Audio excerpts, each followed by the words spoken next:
आजकल शादियां तो होती हैं, लेकिन शादी से पहले तलाक की तारीख तय हो जाती है। इस प्रकार के कई सारे ऐसे मामले हमारे सामने आ चुके हैं जिसमें पुरुषों को या तो आत्महत्या करनी पड़ी या उनकी पत्नियों ने ही उनको निपटा दिया है। लेकिन इन सभी केसेस के ढर्रे को तोड़ते हुए हमारे सामने दो मिसाल कायम हुई हैं।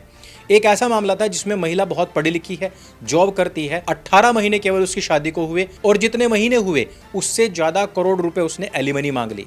प्रत्येक महीने के 1 करोड़ रुपए चाहिए, BMW गाड़ी चाहिए और एक बहुत अच्छी सोसाइटी में महंगा फ्लैट चाहिए। पुरुष इतना कमाता नहीं जिससे ज्यादा का वजन उसके ऊपर डाल दिया गया। जज ने कहा कि तुम पढ़ी लिखी हो, जॉब कर सकती हो, अगर तुम्हारे इतने खर्चे हैं, अगर तुम्हारे शौक नहीं बल्कि उसके स्थान पर अय्याशियां हैं, तो खुद कमाना सीखो, खुद की कमाई से अपने शौक पूरे करने सीखो। लेकिन महिला भला हार मानने वाली कहाँ है, वो अब अगले कोर्ट में चली गई है। ठीक इसी प्रकार का मामला एक और महिला के साथ आया था, जिस समय पर जज ने उसको हड़काते हुए कहा था कि तुम्हें महीने के 6,13,000 रुपए से ज्यादा चाहिए, सिर्फ इसलिए क्योंकि तुम्हारा महीने में खर्चा इतना है। और मजेदार बात ये देखिए कि इन दोनों ही महिलाओं के पास में बच्चे नहीं थे। अब ये एक बिजनेस बन चुका है। शादी करो, कुछ समय के बाद में वहां से तलाक लो, मोटी धनराशि एलिमनी में लो, महीने के गुजारे भत्ते के पैसे लो।